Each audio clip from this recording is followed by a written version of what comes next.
This is Modern Persian Food, a culinary podcast for today's food enthusiast. We talk about classic Persian flavors, modern recipes, and embracing culture and identity through food. I'm Bita. And I'm also Bita. Welcome to our show. Hi, everyone. Welcome to episode 91. Today we're talking about a Persian summer rain festival, a new excuse to celebrate something fun and hopeful. It's called Tirgan, and it's connected with an old Zorastrian tradition, non-secular. We're going to break down today what it is, as well as some fun modern ways you might be able to tack it on to your 4th of July fun if you're in the U.S. and you do 4th of July. We're going to talk more about it in detail, and I'm here joined, as always, by my lovely co-host, Beata June. Hey, Bita. Hi, Beata June. How's it going? I'm good. I'm ready for some summer fun. Yeah, absolutely. I think that this is such a great opportunity to talk about this old ancient tradition. And honestly, I didn't really know about this. This is not something that I grew up celebrating or really know of kind of anyone who actually celebrates Tirgan. But it's such a part of Persian history that we thought that this would be like a great opportunity to deep dive into it and find out how we can celebrate this now. As always, we're always looking for excuses to celebrate. So let's celebrate Tirgan. And yes, it comes out around 4th of July, so early July, in the middle of summer. And tell us about Tirgan. Sure. Yeah, I'm with you. We didn't celebrate it, and you know, I checked with my mom, and she even didn't celebrate it or know much about it. But how cool that through this community we can explore and learn and discover. And hey, since we did talk about Mehragan and some of the other old Zorastrian, excuses to celebrate throughout the year, such as Yalda in the winter and Nowruz. Why not? Why not do a summer one? So this, in the ancient days, was known as a sort of like a rain festival, a calling of rain to, attack drought. And It happens during the month of July. And there's some things that went around with it. Again, I'm just speaking not from experience, but from what I've come to learn, that there's dancing and poetry. There's definitely a lot of water associations, splashing around in water. There's some serving of traditional foods such as spinach, soup, and sholezard, which is the yellow saffron pudding made with water, not to be confused with shirberange, which is the milk rice pudding. Another fun tradition was the tying of rainbow-colored wristbands, worn for 10 days and then thrown into a stream or thrown into the wind. Yeah. So apparently this story is actually featured in the Shahnameh and is the legend of Arash, and he was an archer. And so apparently he shot an arrow to the sky, into the clouds, and that burst into rain and ended the long drought, is where the story originates from. So like sprinkling others with water, splashing in like a river or some other area of water is kind of like how it is celebrated.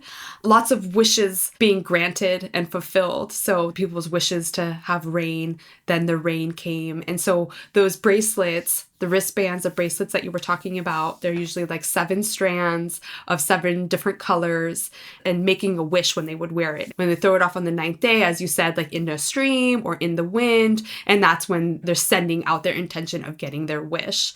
So I think that that's super beautiful. A correlation of that is coming to me right now is like with the sholezard. When I think of sholezard, it is such a beautiful, fragrant rice pudding that has a ton of saffron in it. It is super sweet. It has such a beautiful decoration on top. A lot of the times you'll see a decoration made with ground cinnamon. They'll put it in lines, they'll write things, they'll garnish it with almonds or pistachios and make it look like super beautiful. Sometimes with like a design, sometimes with like the event or something like that written on it. When I think of sholezard, it reminds me of Nazem. And what Nazem is when someone has like a wish. And I don't know if this really like crosses religions or not, but growing up, you would see sholezard at kind of like, sometimes they would be featured at like kind of like religious ceremonies. And one thing I remember is actually having like individual sized sholezard. So they have like little like cups of sholezard that you take that with you. And that was like a way of getting your kind of wish granted sometimes. It's like if I had a wish, if I wanted someone to be healthy, if I had some sort of wish, and you were talking about like kind of big wishes, like, you know, like a new job or like someone who wants to have a child or someone who wants to like get rid of illness or something like that. And then the passing of this sholezard was a way of like having your wish granted. It was really kind of spreading that joy and spreading that sweetness so that people will like essentially, I think, like pray for you. And so you're really kind of getting the energy of everybody to have your wishes being granted. So it kind of like has that little bit of a correlation to me when I think about sholezard, and then also of this Tirgan festival of like having people's wishes granted. And so the idea of the bracelets is that like, you know, you make a wish. So for me, that kind of correlation of like getting your wishes granted on Tirgan is like such a beautiful picture in my head of like having these bracelets of people making their wishes and then putting it out into the universe to have their wishes granted. Thank you for sharing that. That's a really beautiful kind of tie-in and putting meaning behind sholezard. And to put my recipe developer hat on, let me just share what the ingredients are in the Persian saffron rice pudding. Yes. Water, sugar, rice, saffron, as you mentioned, rose water, and then typically served in individual, as you mentioned, containers. Little pretty decorative glass is how we usually have it at dinner parties, with decorative cinnamon, lots of times like in lines, and then also nuts used ornately, and sometimes rose petals. Mm-hmm. And it is quite sweet and delicious. But I wanted to also talk about some ideas of how we could use this as an excuse to celebrate, and celebrate it in a very modern way. So one thing that came to mind for me is, you know, June is Pride Month. We have rainbows everywhere. I saw the cutest rainbow pillows I'm thinking of picking up for our back deck. Uh-huh. And 7 colors, Roy G. Biv, you know, the 7 colored bracelets. My girls used to love to make friendship bracelets. Mm-hmm. They used to make something with little rubber bands in bright colors. And I could just think of so many fun friendship bracelets to make, you know, around this time. We also see a lot of things in my area at farmers markets. So if I can't get my young adult kids to make a bracelet, maybe I'll pick one up at our farmers market and support a local artist. Mm-hmm. The other thing I'm thinking is just, it's a hot time of year, and, you know, we are wishing for some rain. So in California, yeah, I think I could do a rain dance or two. But also just splashing in the lakes and rivers and pools and oceans, or, you know, even just running through a sprinkler. That's what I did when I was a kid in the Midwest, and just to embrace this concept of water. And then for the spinach soup, you know, I don't make that specific spinach soup that I think is referred to for this holiday, but make any spinach soup that you want with lentils. You could even do an ash rashte. Mm-hmm. But I do love a summer green smoothie. I would do a summer green smoothie, and for me, how I make that is a little bit of almond milk, spinach, frozen spinach, pineapple for the sweetness, and depending on what I have, I might do a little spritz of lemon, I might do some ginger, but that's how I would incorporate spinach in my modern version. That sounds great. Great idea with the pineapple. Yeah. Do you have any other ideas for how you might celebrate it this year? Yeah, I mean, I think I love the idea of like making the bracelets, like even having that out and kind of like having a few show as examples or inspiration. And I think that that's super fun. And, we always are looking for ways to celebrate and always looking to like get my wishes answered. It's funny. We have like a tunnel that goes from San Francisco to Marin, where I grew up. And they recently renamed it the Robin Williams Tunnel.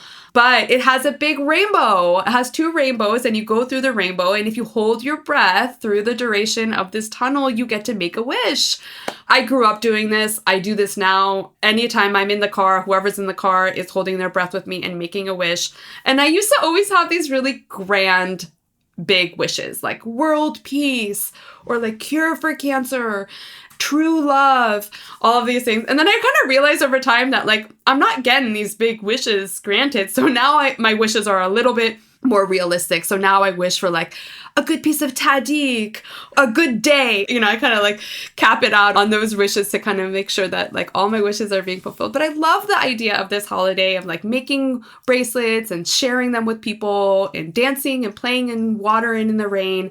And hopefully that we can not have a drought here in the United States. I know in Iran, they're really struggling with that as well. So hopefully that there can be plenty of rain and plenty of fresh water for everyone in the world. Oh, there you go. How cute. There's the big wishes. Take a picture of it. Okay, I will. I actually have like a little video of going through it. So for the benefit of anyone not there, they can just hold their breath too. I'll post that. There's something definitely about rainbows and wishes, right? And the little pot of gold at the end of the rainbow. Maybe it all came from Tirgan. Oh my gosh, so funny.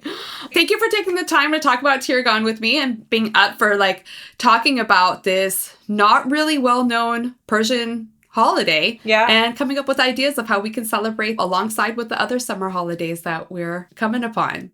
I love it. Take what you want and take what you will, grab the pieces, grab the rainbows and the water and the dancing. Yeah, make yourself some spinach soup or some sholezard and, just kind of incorporating it or making a green smoothie, as Bita mentioned.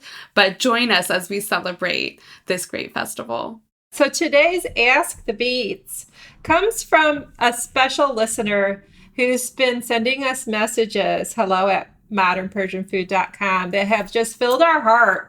It's what fuels us when we hear from listeners like you, making dishes, making tarik, making khoresh. And Ben from Zeeland, Michigan has no connections to Iran and is not Persian. And we just think that's so cool. And he's been listening to our podcast and he wants to know, Bita, what kind of music do you listen to while you're cooking?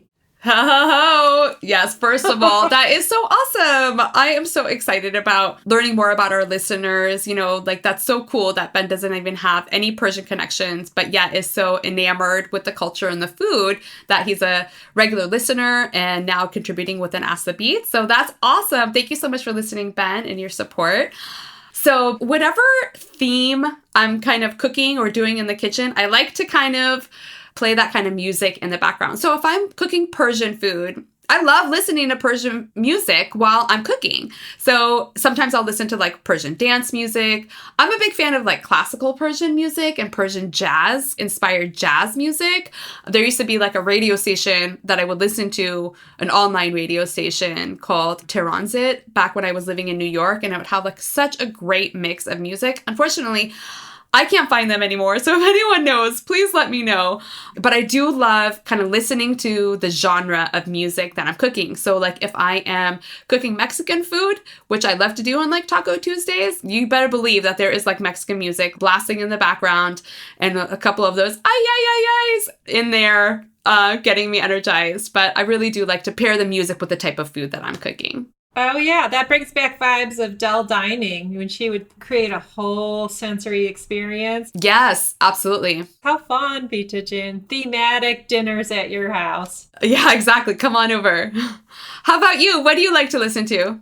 Oh, I'll date myself, but I lately have been turning on to, Spotify playlist, and I'll put in Girl from Ipanema. Oh, fine.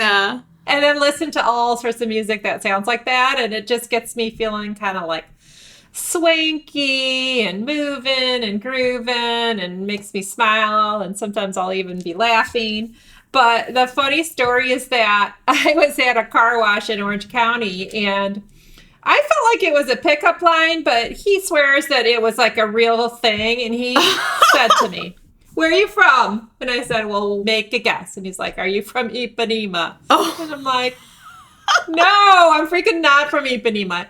And he said, "Oh, I thought today was the day I was meeting the girl from Ipanema." I think that was a pickup line. It just makes me laugh. And I'm like, "Dude." He's like, "No, I'm not kidding. Like, you look like you're from Brazil." And I'm like, "Oh my gosh." And then I went home and played it and I just was laughing. But it is a great song. You could pass for being from Brazil. No, it's ridiculous, but it was funny. There's actually a big Persian population in Brazil. Oh, yeah? Yeah. Okay, I didn't know that. Yeah, I met someone from Brazil and they were talking about there was a lot of Persian people there. And we were talking about Persian names and stuff like that that they had heard of and different foods and things like that. So if anyone's listening from Brazil, give a shout out to us. Let us know. Do you like the podcast? Should we talk about anything specific? Anything in Brazil that you guys want us to know about? Please do. Back to the Girl from Ipanema song. I actually really like that song. We played it at our wedding and it's kind of like fancy dinner, dining kind of music. Uh-huh. I've been playing that playlist when I'm cooking. Well, thank you, Ben. Thanks for your question. On the note of music, we are actually on the hunt for new intro, outro music, and we're going to have something real special and fresh and new for you soon. Sounds good. Thank you, everybody. Thank you, Bita June. Have a great day. Bye. Thanks. Bye-bye. You've been listening to the Modern Persian Food Podcast with Bita and Bita. Thanks for spending time with us. If you've enjoyed what you heard today, consider telling a friend or giving us a good rating. You can subscribe to our show for free on your favorite podcasting app or find us online at modernpersianfood.com or on Instagram for the recipes and information we talked about today. We'd love to hear your thoughts and see you next time.